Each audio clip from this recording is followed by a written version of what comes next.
warahmatullahi wabarakatuh. Alhamdulillah, kita panjatkan puji syukur kehadirat Allah Subhanahu wa Ta'ala. Kita bisa berkumpul bersama di hari yang berbahagia ini. Kepada Pak Kemal Yani, Bu Prita, dan Bu Nunung serta guru besar, rektor, dan teman-teman, sahabat semua yang saya nggak bisa sebutkan satu persatu, serta para wisaudawan dan keluarganya yang saya banggakan. Alhamdulillah saya mendapat kehormatan dan kesempatan yang kedua kali, Bu, untuk berbicara di forum yang sangat membanggakan ini. Saya mungkin nggak panjang lebar, tetapi saya harus ceritakan apa yang terjadi di waktu tadi Ibu speech. Saya sempat merenung, saya sedih, tapi saya bangga melihat London School ini. Karena Ibu bukan hanya mendidik ilmu yang dibutuhkan di dalam kita mencari pekerjaan, tetapi Ibu juga mendidik sebagai orang tua, seorang ibu yang memberikan kasih sayang dan teladan yang baik. Dan apa yang dikatakan Ibu Prita, itu banyak benarnya. Misalnya Ibu Prita katakan, kita harus hormat, bukan hanya orang tua yang sayang kepada kita, tapi kita juga harus menyayangi orang tua kita. Kalau kita sayangi orang tua kita, perhatikan orang tua kita, insya Allah barokah, rezeki semua di depan mata disiapkan oleh Allah. Dan saya mengalami hal itu. Jadi mungkin saya mulai. Saya ini saat ini bukan CEO lagi, bukan direktur utama lagi dari Citra Marga Nusapala, yaitu pengelola jalan tol. Tapi alhamdulillah, 2012 saya sebagai CEO di sana. Tetapi sekarang alhamdulillah saya sudah jadi pemilik 80% saham di Citra Marga. Itu semua bukan karena kepintaran saya, bukan karena kehebatan saya, tetapi semua gerak Allah. Saya mulai dari kecil, saya sebagai pedagang es mambo, pedagang asongan. Saya tidak pernah bermimpi, tapi saya punya mimpi selalu. Oleh sebab itu saya selalu katakan kepada teman-teman, dalam hidup ini kita harus punya mimpi, tetapi mimpi itu harus kita juga yang membuat menjadi kenyataan. Jangan biarkan mimpi itu berangan-angan saja di kepala kita, tapi kita harus jadikan kenyataan. Untuk membuat itu bagaimana? Tadi Bu Prita sudah bicara, kita jadi orang harus jujur dan amanah. Kedua, harus sayang kepada orang tua, karena doa orang tua ini membuat jalan kita jadi mulus. Saya selalu katakan kepada anak-anak saya, mungkin kalau kamu disuruh pilih sayang ibu atau bapak, kamu bingung. Tapi saya tekankan kepada anak-anak saya, pertama kamu harus lebih hormat, lebih sayang kepada ibu kamu. Baru kedua bapak kamu. Karena pengorbanan ibu kamu jauh lebih besar daripada bapak kamu. Jadi ibu mengandung kita. Begitu kita lahir, kita disuapin, terus kemudian kita ngompol, kita buang air besar, tengah malam, lagi tidur enak-enak, dia bangun, dia susuin kita, kadang-kala cuci, kita punya ngompol cuci, kita punya bekas buang air. Kemudian dia didik kita, dia bawa kita ke sekolah, dia antar, diajarin kita. Kalau seorang ayah cuma cari nafkah saja diberikan, tetapi kalau yang mendidik anak-anak itu semua peran ibu sangat besar. Oleh sebab itu jangan sampai kita lupa akan pengorbanan seorang ibu. Dan pengorbanan seorang ibu itu nggak bisa diukur dengan materi. Saya pun kadangkala suka sedih. Saya kalau ke makam ibu bapak saya, andai kata saya masih punya ibu bapak, pasti saya akan sayangin lebih. Tapi ya, mungkin Tuhan berencana lain. Jadi mungkin saya harus jelaskan.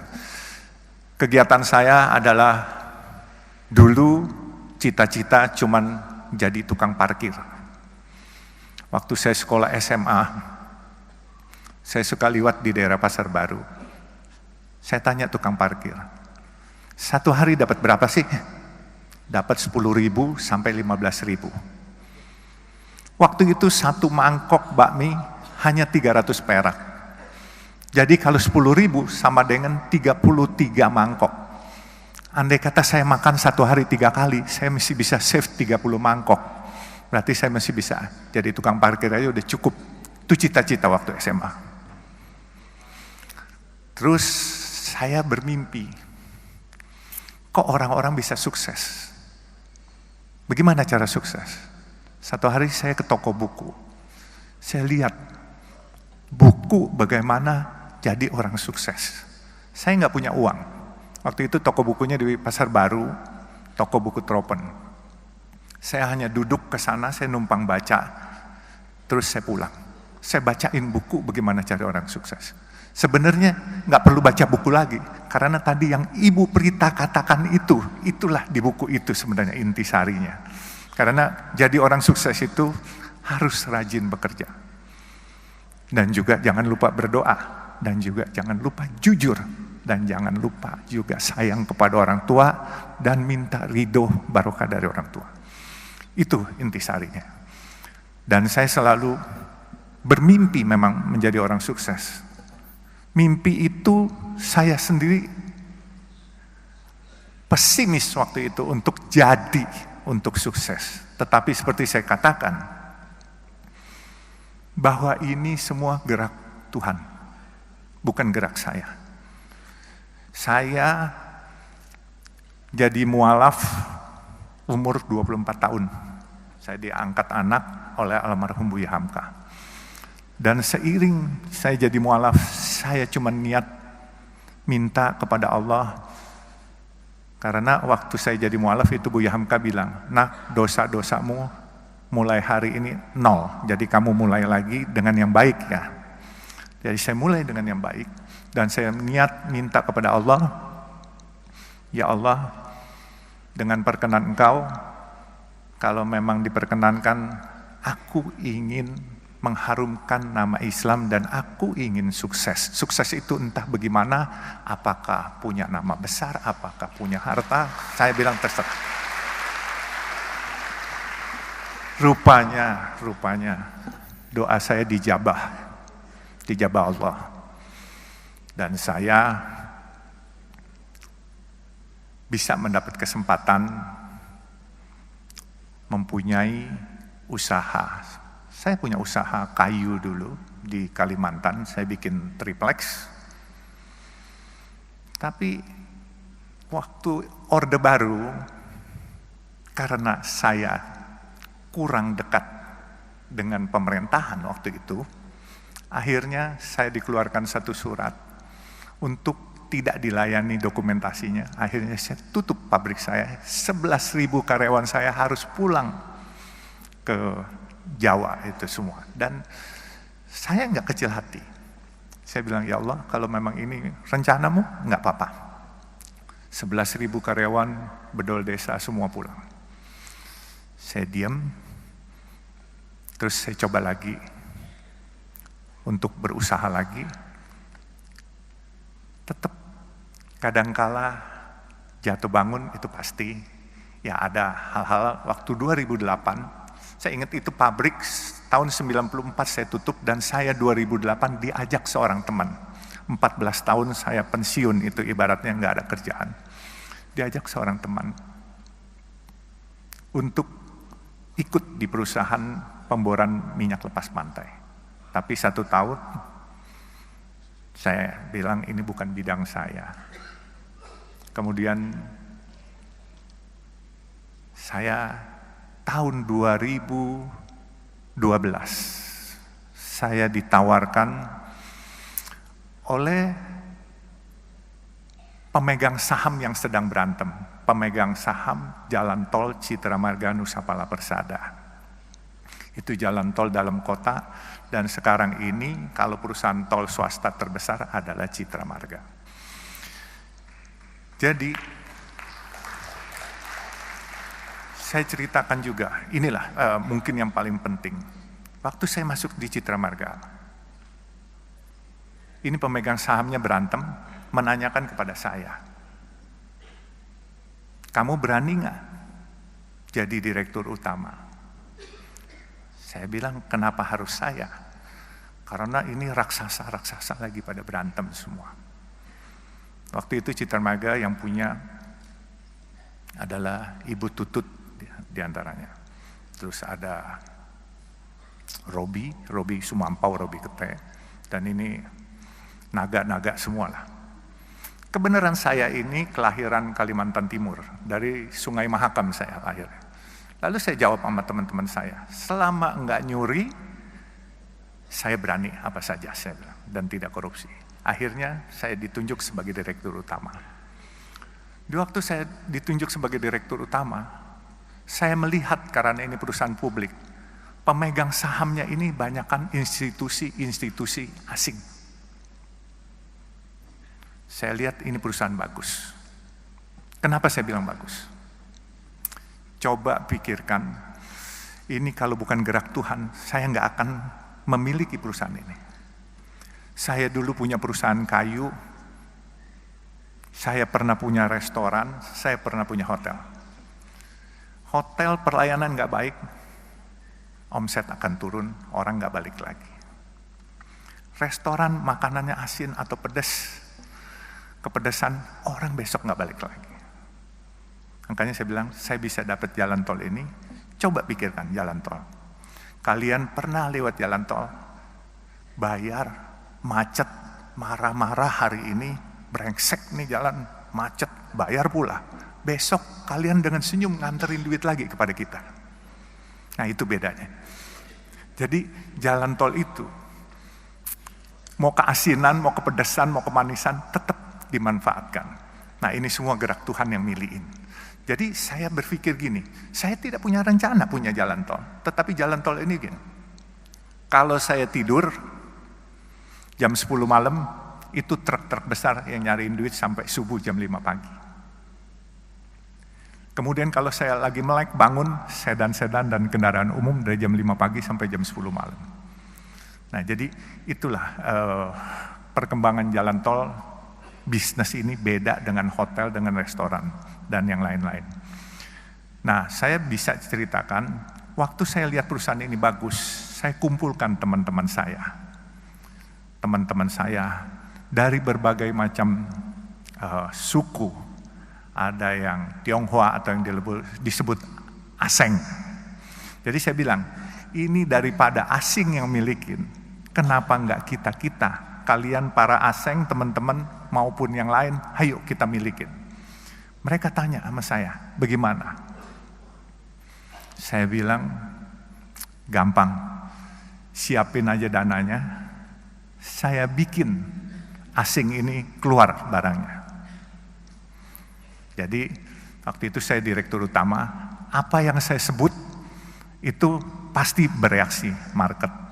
Tapi waktu itu memang saya menyebut ingin membeli sesuatu barang, itu asingnya ketakutan. Kebenaran saya nggak sekolah tinggi Pak, jadi saya main seruduk aja. Kalau ikutin aturan saya nggak berani ngomong begitu karena di aturan nggak boleh. Jadi saya bilang hari itu saya ingin beli Bank Senturi yang sedang bermasalah waktu itu. Itu semua asing tidak setuju. Dia lepas barang itu semua. Akhirnya teman-teman saya beli semua. Akhirnya sekarang pemiliknya adalah orang Indonesia asli semua Pak. Jadi Citra Marga ini udah nggak ada asing. Kalaupun ada Aseng 1-2 orang gitu. Jadi kita boleh berbangga lah, ini kita tarik kembali Citra Marga, dan saya pikir ini sesuatu perusahaan yang besar. Dan kenapa saya bilang besar? Dia punya omset untuk dalam kota 600.000 kendaraan per hari. Memang biaya pembangunannya cukup besar. 600.000 kendaraan kali 9.500 rupiah. kurang lebih hampir 6 miliar, 5,4 miliar per hari. Bagian Jasa Marga separuh, bagian Citra Marga separuh. Tetapi uang itu dipakai untuk pembangunan. Pembangunan jalan tol lain. Bahkan kita lagi mau bangun dari Priuk sampai Peluit, itu kurang lebih 9,7 kilo. Itu biaya anggarannya kurang lebih 13,5 triliun. Lalu kita mau bangun, sekarang kita sudah ada Soreang Pasir Koja di Jawa Barat di Bandung. Dari Pasir Koja kita mau mengurai kemacetan di Bandung kota. Kita akan bikin jalan menembus Gatot Subroto, Soekarno-Hatta sampai Pasopati. Itu kurang lebih 9 triliun. Jadi 22,5 triliun kita butuhkan. Kita bukan hanya butuhkan modal, kita juga butuhkan tenaga-tenaga. Dalam kesempatan ini saya tantang wisudawan-wisudawan baru. Ayo bergabung di kami. Kita butuh tenaga kita, tenaga Indonesia sendiri. Dan jangan biarkan proyek-proyek bagus ini dikerjakan oleh orang lain, orang asing. Kita harus mampu dan aku yakin bahwa kita bisa. Dan tadi saya bicara dengan Pak Kemal, bahwa LSPR ini kan bukan hanya public relation aja, bukan, diajarin bisnisnya, akuntansinya, semua diajarin. Jadi saya bilang, banyak tempat-tempat yang kita bisa siapkan, dan saya butuh fresh graduate sambil kita grooming, karena jujur Citra Marga ini perusahaan yang sudah mungkin 40 tahun, dan staff-staff kita getting older semuanya, jadi kita perlu grooming yang muda-muda. Makanya saya menantang teman-teman, adik-adik wisudawan, kalau yang mau bergabung kepada kami silakan. Tapi ya memang kerjanya bukan di back office saja, tetapi kadang-kala di lapangan. Tetapi percayalah, di lapangan juga cukup menarik dan cukup enak. Ya, jadi kalau nanti mau, nanti hubungi saya. Dan saya juga mungkin dari sesi bisnis saya juga ceritakan, saya juga pedagang nasi kuning Rp3.000. Nah,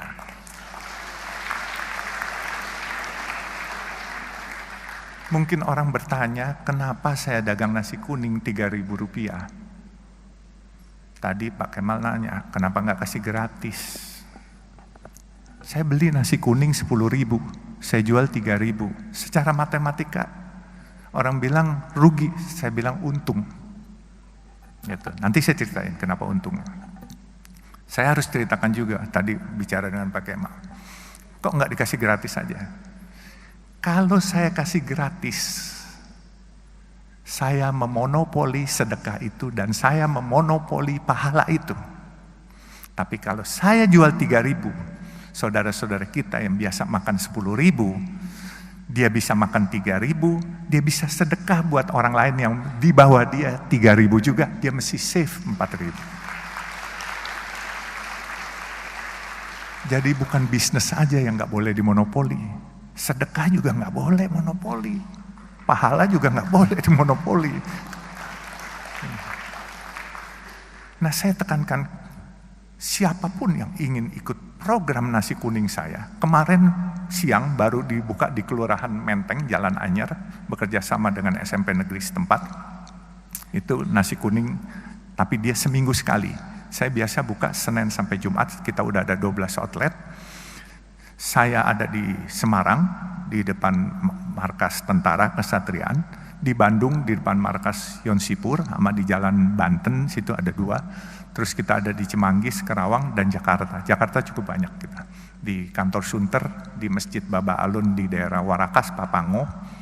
Nah, itu nasi kuning, program nasi kuningnya kita harus beli dari warung setempat. Saya bilang nggak boleh kita masak sendiri, catering sendiri. Selama masih ada warung setempat, kita harus beli dari warung setempat. Ada 5 warung, kita gilir. Hari Senin warung pertama, Selasa warung kedua, dan seterusnya. Mereka tanya, kenapa? Saya bilang, kita mau sedekah. Mereka mau cari nafkah, warung-warung kecil setempat. Kita mau mencari pahala, cari barokah. Mereka mau cari uang buat anak-anaknya sekolah. Kalau mereka jual 10.000, kita di sampingnya jual 3.000. Yang dapat bukan barokah dari mereka, sumpah serapah. Karena mereka tidak bisa bersaing dengan kita. Jadi saya bilang, selain kita membantu kaum duafa, kita harus berdayakan warung setempat, bukan kita matikan. Supaya berkahnya itu kebagian semua. Kaum duafanya kebagian, warung UMKM-nya kebagian, supaya semua barokah, everybody happy, kitanya pun juga happy. Nah, sekarang ini memang sudah mulai banyak, dan saya menantang juga, kalau ada teman-teman, atau adik-adik, atau keluarganya, adik-adik yang mau buka warung nasi kuning, ini khusus buat kaum duafa dan fakir miskin. Ini bentuk rasa terima kasih saya. Saya rela subsidiin setiap hari. Bukan mau ria atau sok-sokan, bukan. Tapi saya berterima kasih kepada Allah atas rezeki yang diberikan. Saya dari pedagang asongan, anak jalanan, sampai saya jadi hari ini. Saya pasti ini ada rahasia Allah yang dititipkan kepada saya. Dan rezeki orang banyak dititipkan pada saya. Ini bukan saya punya. Saya bersyukur itu 6 Februari 2018 warung itu saya buka. Saya cuma kasih 100 juta, warung itu sudah 2 tahun. Dan duitnya malah surplus. Sedekah saya mau lebih pun, saya rencananya 1.000 porsi per hari, subsidinya itu kalau 10.000 saya jual 3.000, subsidi 7.000, berarti 7 juta satu hari. Untuk 250 hari kerja, saya siapkan 1.750.000.000 untuk mensubsidi. Tetapi uang itu tidak pernah terpakai. Inilah yang dikatakan waktu itu oleh guru saya dan ayah angkat saya juga, yaitu almarhum Buya Hamka. Fastabikul khairat, kalau kamu mau berbuat kebaikan di jalan Allah, pasti Allah cariin duitnya. Padahal saya mau keluar duit sendiri, tapi dicariin duitnya. Nah sekarang ini warungnya udah ada 12, di Banjarmasin juga ada. Dan warung itu memang kita khususkan buat kaum duafa dan fakir miskin. Dan kita beli dari warung setempat. Dan tidak boleh dibungkus, bawa pulang. Harus makan di tempat. Karena apa? Kita sadar. Masyarakat kita masyarakat yang kreatif dan pinter. Kalau dibungkus ntar dijual 6.000, mereka cari untung di situ. Jadi harus makan di tempat. Jadi nggak boleh dibungkus dibawa pulang. Kecuali makanan ini tidak habis, kami bungkus, kami bagiin ke lampu merah, kasih gratis, nggak dijual. Jadi mungkin nasi kuning sudah, bisnis sudah, dan saya tantang siapa yang mau buka nasi kuning, ayo, yang mau ikut gabung di perusahaan, ayo, ya kan. Sekarang perusahaan ini jujur saya juga kaget-kaget. Dulu mimpi punya pegang uang 22 juta aja kayaknya susah setengah mati. Tahu-tahu proyek dikasih 22,5 triliun dari pemerintah. Ini satu kepercayaan yang luar biasa. Anak jalanan loh, anak kampung. Dan saya cuma punya mimpi satu di terakhir lagi saya ceritakan. Mimpi saya baru terrealisasi 3. Mimpi saya adalah membangun tempat ibadah buat umat Islam, kebenaran agama Islam. Membangun masjid atau musola sampai 1.000 biji. Ya. Saya baru 3. Maaf, saya bikin masjid yang oriental look. Bentuknya Chinese look. Itu bukan apa-apa. Saya ingin menyebarkan syiar berdakwah, kebenaran saya keturunan Tionghoa, jadi saya ingin mencoba menyebarkan syiar kepada teman-teman Tionghoa, kebaikan dari agama Islam apa, supaya mereka tidak jauh, sehingga saya bikin bentuknya seperti yang ada di negara Tiongkok. Makanya saya bikin pertama di masjid di Warakas Papango, itu masjid Baba Alun pertama. Yang kedua, yang unik, Saya lagi letakkan batu pertama, tahu-tahu di belakang saya ada yang bersuara waktu itu hari Sabtu. Saya nyumbang boleh nggak? Saya bilang boleh. Nyumbang apa aja? Dia tanya. Saya bilang mau semen, batu, genteng, kirim aja, saya bilang. Terus nyaut lagi. Saya bilang ngeyel banget nih orang. Kalau gue bukan agama Islam boleh nggak? Saya bilang boleh aja, nggak punya agama juga boleh. Terus ngeyel lagi nyaut. Kalau gitu gue sumbang semuanya deh. Saya lihat ke belakang. Oh rupanya pemilik Artagraha Group, Pak Tommy Winata. Akhirnya beliau sumbang satu masjid di depan pintu Ancol Karnaval. Beliau agama Buddha. Luar biasa kebinekaan ini. Jadi disumbanglah satu itu. Saya bilang silakan pakai nama AGP. Enggak, dia bilang pakai Baba Alun AGP, Artagraha Peduli. Jadi masjid kedua. Masjid ketiga saya bikin hampir jadi di depan gerbang tol Depok Antasari, Desari. Kebenaran jalan tol Desari pun kami punya. Jadi jalan tol yang dimiliki Citra Marga adalah jalan tol dalam kota, bekerja sama dengan Jasa Marga. Depok Antasari kita bekerja sama dengan Wijaya Karya. Terus kita di Surabaya dari airport ke Waru. Kemudian di Bandung kita dari Soreang Pasir Koja, nantinya North South Link yang menembus ke Pasopati. Terus kita juga Cisumdau, Cilenyi, Sumedang, Dawan yang ke Bandara Kertajati. Dan di Bogor kita ada 40% dengan Jasa Marga kalau dari Sentul ke Bogor. Jadi alhamdulillah kegiatan tol ini cukup menarik dan cukup kita bisa mengikuti program Bapak Presiden menggalakkan infrastruktur. Jadi sekali lagi, inilah anak jalanan, pedagang asongan, tapi karena Allah mau apapun kun fayakun bisa jadi apa saja. Seperti tadi dikatakan Bapak yang bicara tadi bahwa jangan sombong. Itu penting. Bukan hanya jangan sombong. Harus selalu merasa iba atas kekurangan dan kebutuhan orang lain yang belum tercukupi. Insya Allah rezeki itu datang bagaikan tsunami. Benar-benar, ini saya sudah alami sendiri. Saya alhamdulillah, buat saya dulu megang proyek atau megang duit 22 juta nggak bisa. Sekarang kalau dikasih proyek 22,5 triliun tidak akan merubah lifestyle saya.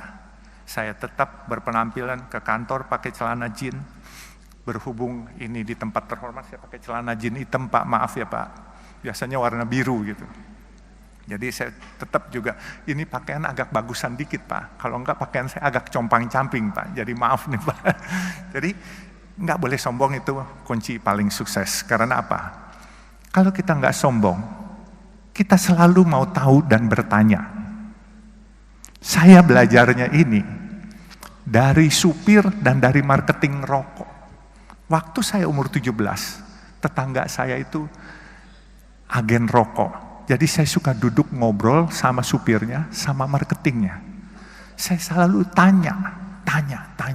Kalau nggak sombong pasti kita mau bertanya. Kalau sombong, misalnya orang ngomong apa, kita sok bisa, padahal kita nggak ngerti apanya. Itu kita harus tanya. Nggak usah malu-malu, tanya apaan sih.